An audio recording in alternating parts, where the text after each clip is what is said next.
Alors aujourd'hui, donc en fait, Force ouvrière, donc Yves Rocher, avec l'aide de l'UD et de notre Fédéchimie, nous avons assigné la CFTC et la CFE, puisque nous nous sommes aperçus en fait qu'ils n'ont pas déposé leur statut comme il se doit.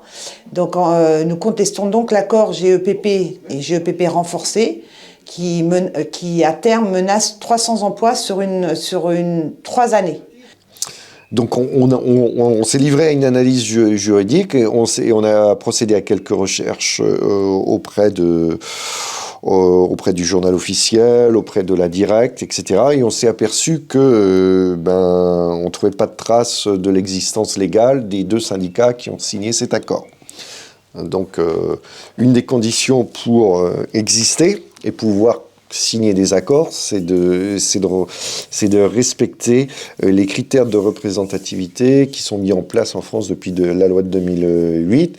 Donc le plus connu, c'est les syndicats doivent être indépendants, ils doivent respecter les valeurs républicaines de la France. Et le critère numéro 3, c'est la transparence financière. Donc ces éléments-là n'existent pas. On n'a pas trouvé de trace non plus de l'existence d'un syndicat CFTC, il n'y a pas de statut déposé. Ils ne sont pas forcément habilités à pouvoir donc, signer un accord. Et nous, on conteste cet accord puisqu'il était peu disant pour le personnel, notamment le personnel de Ploërmel, puisqu'on va avoir un site qui à terme risque à l'horizon 2025-2026 de fermer. Donc la direction ne s'est pas encore vraiment prononcée sur la date effective parce qu'il y a des machines qui vont être en transfert sur 2 sites. Donc un site de production à la Gacilly, l'autre site sur Rieux où ils font essentiellement du maquillage. Nous, ce sont des gels douche, mais à terme, ils envisagent peut-être que du coup, le site de Ploërmel qui fabrique du parfum fabriquerait sur notre site des Vigef. Et ce matin, donc, c'était la première audience, mais en fait, c'était une audience virtuelle. Si on obtient gain de cause, ça veut dire que du coup, cet accord sera caduc et que nous, on reprendra les négos Force ouvrière pour renégocier au mieux, puisque on n'avait pas eu nos demandes n'avaient pas été satisfaites par la direction. Mais donc, comme il y avait la CFTC et la CFE qui réunissaient donc les plus de 50%, ils n'avaient pas forcément besoin des 2 autres organisations syndicales. Donc, nous étions 4 organisations syndicales avec donc en plus la CFDT à négocier cet accord. Et en fait, du coup, ils se sont référés à la majorité relative, ce qui fait qu'avec la CFTC et CFE, en les réunissant, ils obtenaient les 50%. Donc il y a des personnes qui sont en fin de carrière, mais qui ne pourront pas forcément bénéficier d'un congé de fin de carrière qui était proposé dans cet accord.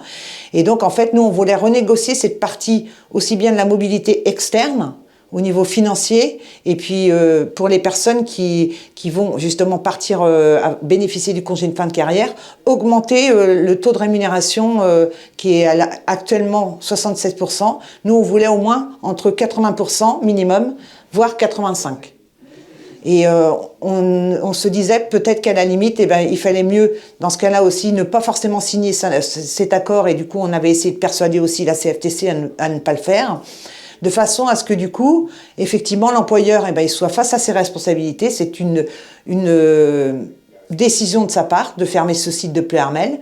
Il y a beaucoup de personnes qui vont rester sur le carreau, entre guillemets, puisque ce sont des personnes qui ne veulent pas forcément suivre parce que ça leur fait quand même une demi-heure de trajet supplémentaire.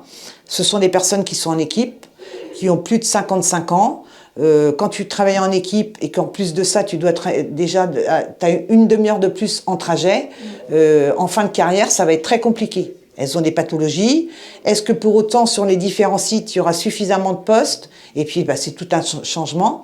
Donc, en fait, on s'était dit qu'un PSE aurait été mieux. Plan de sauvegarde de l'emploi. Et donc, en fait, parce qu'à terme, le groupe souhaite se séparer de 300 personnes, minimum. C'est un minimum, parce que c'est l'iceberg, c'est ce qu'on nous dit, mais ça peut être plus. Et puis vous voyez bien que, comme nous actuellement, nos ventes chutent, donc on voit qu'il y a une stratégie nouvelle avec des fermetures de magasins dans les autres pays. Donc on sait aussi que ça aura un impact, nous, sur notre production.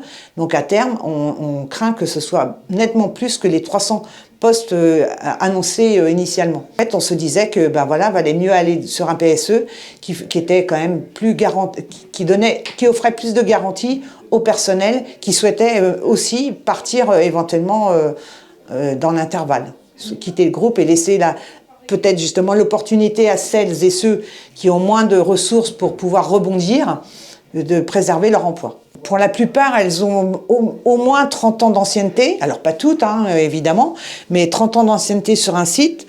On ne quitte pas comme ça un site, c'est un crève-cœur pour elles. Je fais quoi? Est-ce que pour autant j'arriverai à retrouver un métier ailleurs, une entreprise qui va vouloir me reprendre à l'âge de 57 ans, avec pour certaines qui ont des pathologies? Forcément qu'un employeur, il aura pas envie de prendre des personnes de cet âge-là.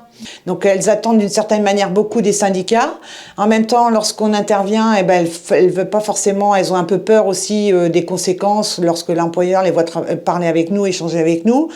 En fait, il y a très peu de personnes qui sont mobilisées derrière nous, en fait. Elles sont défaitistes. Elles n'y croient plus. Alors en fait, il faut trouver les bons arguments, mais c'est pas toujours facile. Et on va pas leur vendre du rêve non plus. Effectivement, on fait tout pour que cet accord il soit dénoncé et qu'il soit caduc grâce à l'action qu'on est en train de faire en justice. Pour autant, nous ne sommes pas sûrs non plus d'avoir gain de cause. Donc on doit rester prudent. Il faut pas qu'on leur laisse espérer qu'à terme, ça puisse faire que leur site ne fermera pas, parce que malheureusement, c'est une volonté du groupe. Ça, même si on fera tout pour que le personnel puisse s'en sortir le mieux, ce qu'on pourra faire le mieux, je pense, c'est renégocier au niveau financier. Le problème avec la nouvelle réforme, c'est qu'on ait peur aussi que du coup ces personnes-là, malgré tout, le lien il se fera pas forcément, et que même si elles quittent l'entreprise, que ce soit leur choix de leur part de ne pas suivre. Le problème, c'est que du coup, ça veut dire quoi? Elles vont pas retrouver forcément du travail. La prise en charge avec Pôle Emploi, donc maintenant ça va changer de nom visiblement. On n'est pas garanti non plus, puisque c'est que 27 mois, visiblement. Donc après, il va se passer quoi? Ils vont être au RSA. Donc au moins, si on arrive à trouver justement une meilleure indemnité de départ, ça peut garantir quand même un petit matelas financier qui sera plus confortable que si elles partent avec ce qui est proposé n'est pas forcément à la hauteur, en tout cas actuellement, quoi. Alors donc nos élections vont se passer au mois de novembre. Donc on espère aussi que grâce au fait d'avoir contesté et osé le faire, parce que c'est nouveau en plus, aucun syndicat n'avait jusqu'à présent assigné l'entreprise de part pour dénoncer des accords qui ont été signés récemment. Donc on espère en tout cas que on aura trouvé des personnes qui vont croire encore plus en nous, parce qu'ils avaient tendance à croire que jusqu'à présent c'était plutôt des syndicats qui étaient complaisants avec la direction. Et donc grâce au fait que nous ayons assigné ces deux organisations syndicales ainsi que donc à travers le groupe, je pense qu'on va avoir des adhérents, ou en tout cas des gens qui voteront pour nous supplémentaires.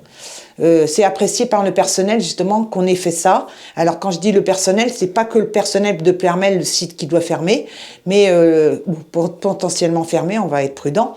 Mais tous les autres sites, donc on a le site des Vigef et on a le site de Rieux. Et effectivement, les gens sont derrière nous par rapport à ça, parce qu'ils n'acceptent pas justement que la CFE et la CFTC, d'autant plus la CFE, sont très peu impactés parce que ce sont des cadres. Les cadres, quand ils partent, vous savez, c'est négocié sous la table.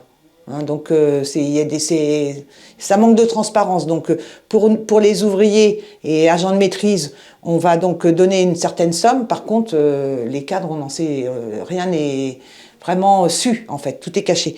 Donc en fait, là, ça a été impopulaire que ces deux syndicats aient signé. Donc je pense qu'à mon avis, on ne peut être que gagnant à travers ça, à travers nos actions. Elles vont avoir le mérite quand même de voir que nous, EFO, on se bat pour la sauvegarde des emplois, qu'on signe pas n'importe quels accords, tout ça pour dire, bah oui, voilà, vous comprenez, on est dans les échanges, voilà, on fait tout pour... Non, là, au contraire, on fait tout pour que le personnel soit préservé dans leurs emplois, le maintien des emplois, ou en tout cas, du coup, même si on doit être face à des réalités de terrain en disant, bah non, on est face à un problème, il y a un effectif, que ce soit donc négocié dignement avec les deux parties, qui soient satisfaites, celle qui va quitter le groupe, et puis redonner un petit peu de stabilité dans le groupe par la suite. Le GEPP, ce n'est rien d'autre qu'une suppression de postes de travail, puisqu'on va vous dire, vous allez faire une formation pendant X mois, vous allez avoir un accompagnement avec un cabinet, je vais vous donner 4 000 € pour que vous puissiez changer d'endroit de travail, mais tout ça conduit finalement à des suppressions de postes.